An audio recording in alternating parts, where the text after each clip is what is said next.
नमस्कार दोस्तों, आइए जानते हैं झारखंड के हर जिले, हर क्षेत्र की ताजा और बड़ी खबरों को केवल 15 मिनट में। साथ ही आज के इस वीडियो में हम लोग जानेंगे कि सरकार ने गरीबों के लिए कौन कौन सी योजनाएं लागू की है और साथ ही महिलाओं को 5,000 रुपए कब से मिलेंगे और ई श्रम कार्ड धारकों को 3,000 रुपए कब से खाते में आएंगे। साथ ही गरीबों के लिए सोना चांदी, डीजल, पेट्रोल, बिजली आदि कब से सस्ता हो जाएगी। सब कुछ आज इस वीडियो के माध्यम से जानेंगे। हमारे साथ बने रहने के लिए वीडियो को लाइक और चैनल को सब्सक्राइब जरूर कर दें और कमेंट में जरूर बताएं कि आप यह वीडियो किस जगह से देख रहे हैं।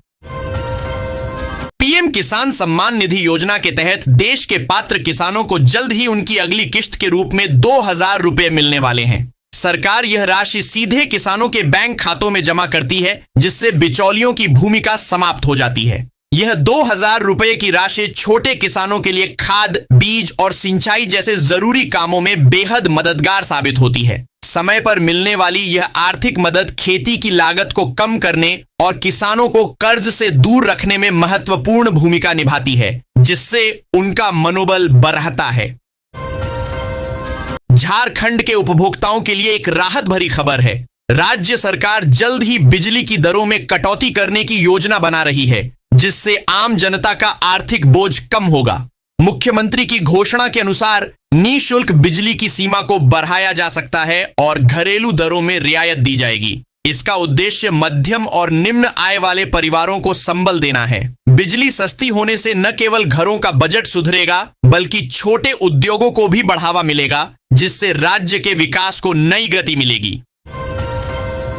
कोल इंडिया लिमिटेड CIL ने अपने वेज बोर्ड कर्मचारियों एवं सहायक कंपनियों के कर्मियों के लिए परिवर्तनीय महंगाई भत्ता में संशोधन करते हुए 24.5% प्रतिमाह निर्धारित किया है। कंपनी द्वारा जारी कार्यालय झापन के अनुसार यह नई दर 1 मार्च 2026 से प्रभावी होगी। आदेश में स्पष्ट किया गया है कि यह संशोधन दिसंबर 2025 तिमाही, अक्टूबर 2025 से दिसंबर 2025 के औसत अखिल भारतीय उपभोक्ता मूल्य सूचकांक के आधार पर तय किया गया है। संशोधित महंगाई भत्ता 1 मार्च 2026 से 31 मई 2026 तक लागू रहेगा।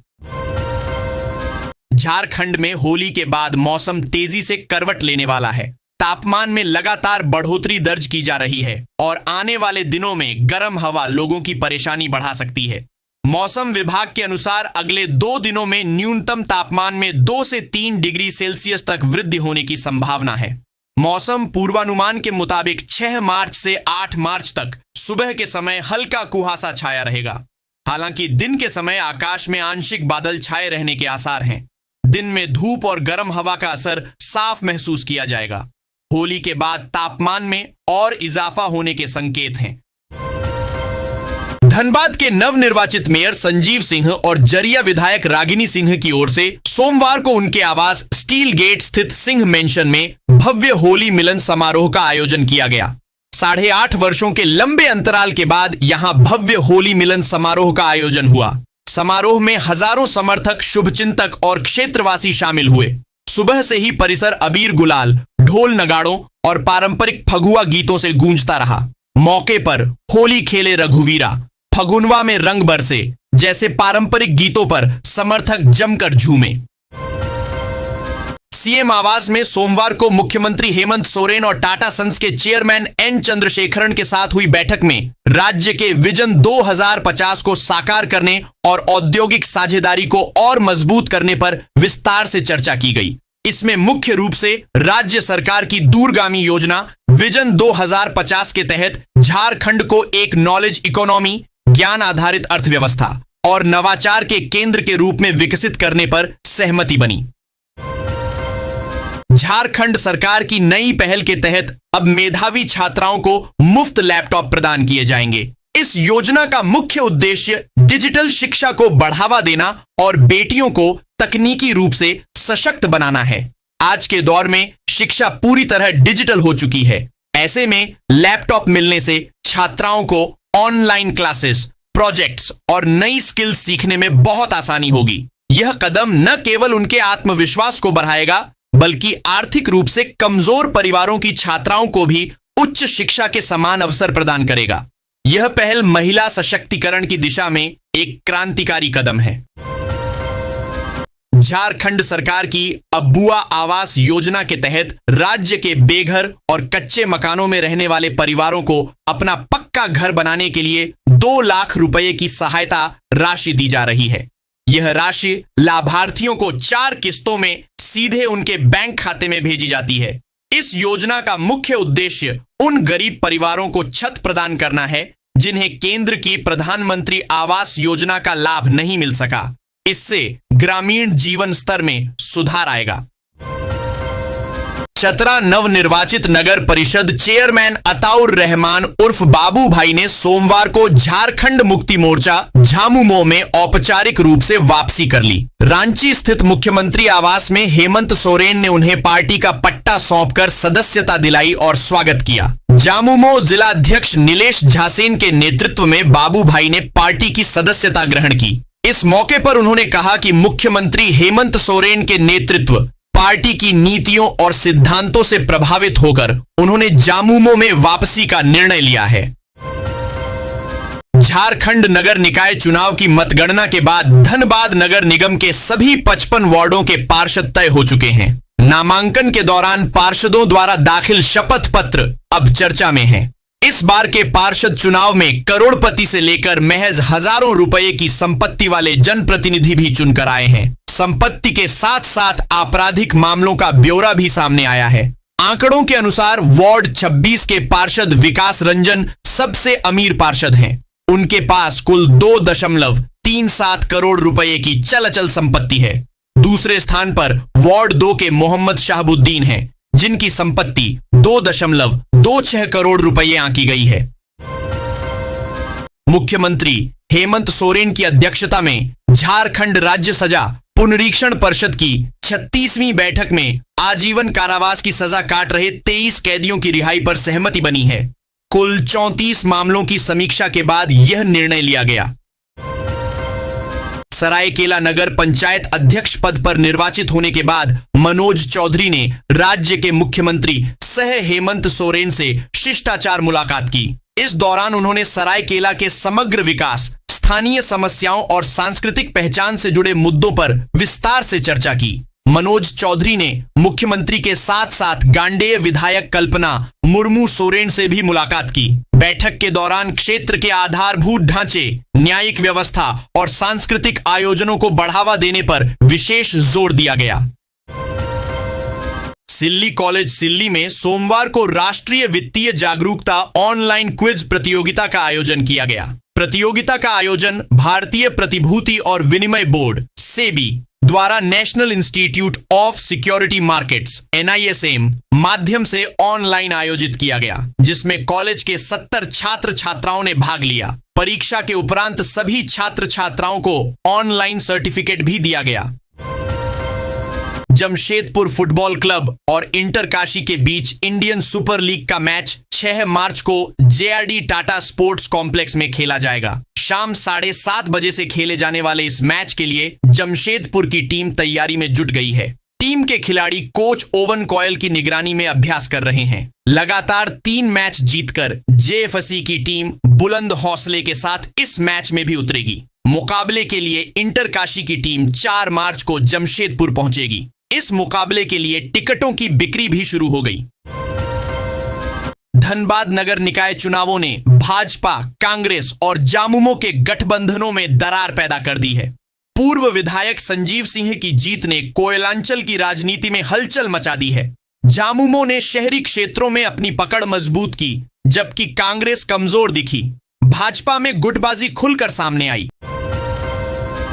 जमशेदपुर में 3 मार्च को जेन टाटा की 187वीं जयंती धूमधाम से मनाई जाएगी। टाटा सन्स के चेयरमैन N चंद्रशेखरन मुख्य समारोह में शामिल होंगे, जहां वे संस्थापक को श्रद्धांजलि देंगे और शहरवासियों को संबोधित करेंगे। मुख्यमंत्री हेमंत सोरेन और टाटा सन्स के चेयरमैन N चंद्रशेखरन की बैठक में झारखंड के लिए बड़े निवेश की घोषणा हुई। टाटा स्टील जमशेदपुर में 11,000 करोड़ रुपए से हिसारना तकनीक से ग्रीन स्टील बनाएगी। टाटा मोटर्स हाइड्रोजन ट्रक बनाएगी। टाटा सन्स के चेयरमैन एन चंद्रशेखरन ने जमशेदपुर के 187वें संस्थापक दिवस पर 11,000 करोड़ के अतिरिक्त निवेश की घोषणा की। यह निवेश मुख्य रूप से टाटा स्टील के जमशेदपुर प्लांट में एडवांस टेक्नोलॉजी और बुनियादी ढांचे के आधुनिकीकरण पर केंद्रित होगा। जमशेदपुर के अर्का जैन विश्वविद्यालय में ईस्ट इंडिया स्टार्टअप प्रदर्शन दिवस आयोजित हुआ। NRIIC के सहयोग से हुए इस कार्यक्रम में 11 स्टार्टअप्स में 4.6 करोड़ रुपए के संभावित निवेश पर सहमति बनी। बोकारो इस्पात संयंत्र के कर्मचारियों को अब अपना मोबाइल नंबर और ईमेल आईडी कंपनी प्रबंधन के पास पंजीकृत कराना अनिवार्य होगा।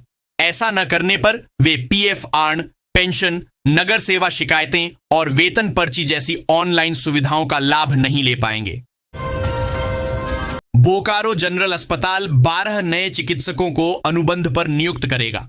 इनमें हड्डी रोग, हृदय रोग, एनेस्थीसिया विशेषज्ञ और जनरल ड्यूटी मेडिकल ऑफिसर शामिल हैं।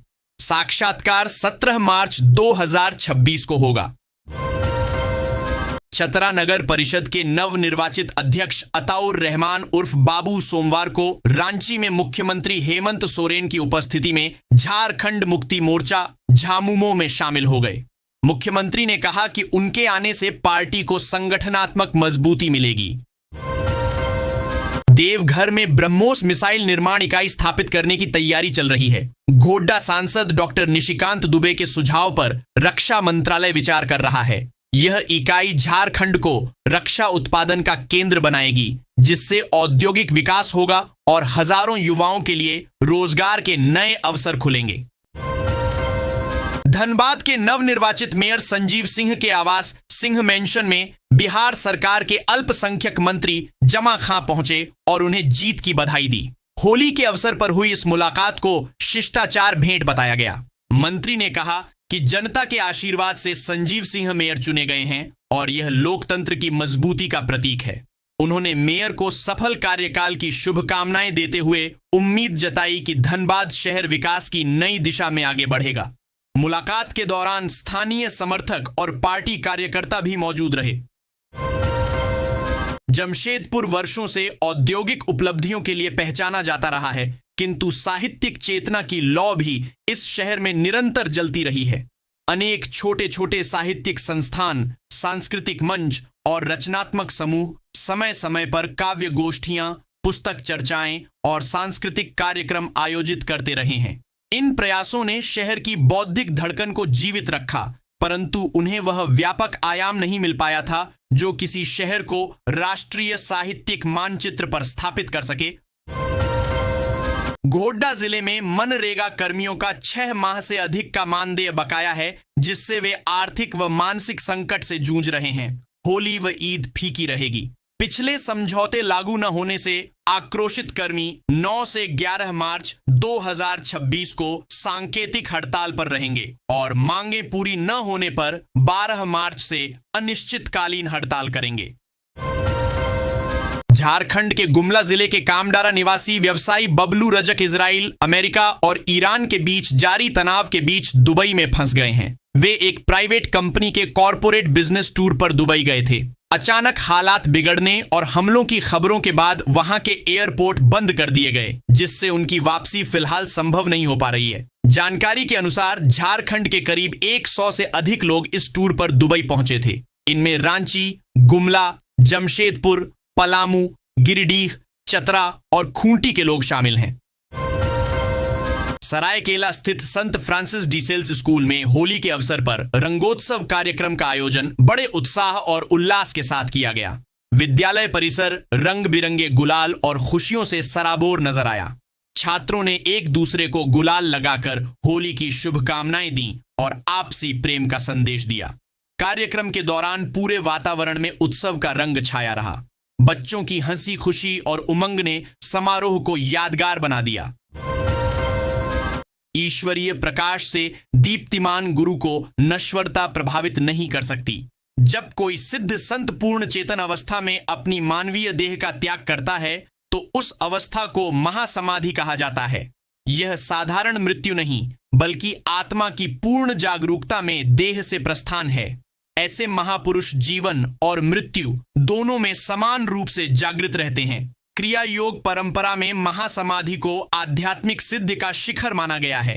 यह इस सत्य का प्रमाण है कि आत्मा अनश्वर है और योग के माध्यम से मनुष्य अपनी चेतना को दिव्य स्तर तक उठा सकता है।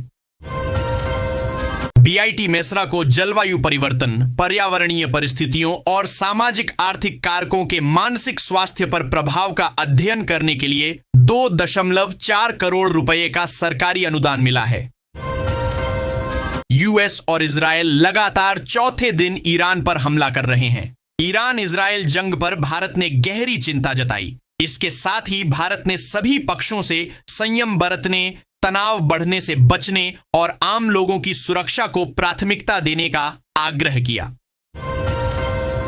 भारतीय जनता पार्टी ने बिहार से राज्यसभा चुनाव को लेकर बड़ा फैसला लिया है। पार्टी ने अपने राष्ट्रीय अध्यक्ष नितिन नबीन और वरिष्ठ नेता शिवेश कुमार को उम्मीदवार बनाया है। बीजेपी की केंद्रीय चुनाव समिति ने विभिन्न राज्यों के लिए नामों की सूची जारी की है, जिसमें बिहार से ये 2 नाम शामिल हैं। भाजपा के राष्ट्रीय अध्यक्ष नितिन नवीन ने मंगलवार को पटना में होली का जश्न मनाया। बेली रोड स्थित चटकारा फूड कोर्ट में आयोजित कार्यक्रम में रंग, गुलाल और संगीत का माहौल रहा। राम खेले होली गाने पर नितिन नवीन ने मंच से फूल बरसाए, तालियां बजाईं और कार्यकर्ताओं के साथ झूमते नजर आए। माहौल पूरी तरह उत्सवी था। बिहार की स्वास्थ्य व्यवस्था को एक नई ऊंचाइयों पर ले जाने के लिए नीतीश सरकार ने बड़ा दांव खेला है। राज्य में अब नए सरकारी मेडिकल कॉलेज अस्पतालों का निर्माण लोक निजी भागीदारी पीपीपी मोड पर खोलने का निर्णय लिया है। 7 निश्चय पाठ 3 के तहत सरकार ने इन जिलों में अत्याधुनिक मेडिकल कॉलेज बनाने की प्रक्रिया को तेज कर दिया है। अब सहरसा और गोपालगंज के छात्रों को डॉक्टर बनने और मरीजों को बेहतर इलाज के लिए दूसरे शहरों का रुख नहीं करना होगा।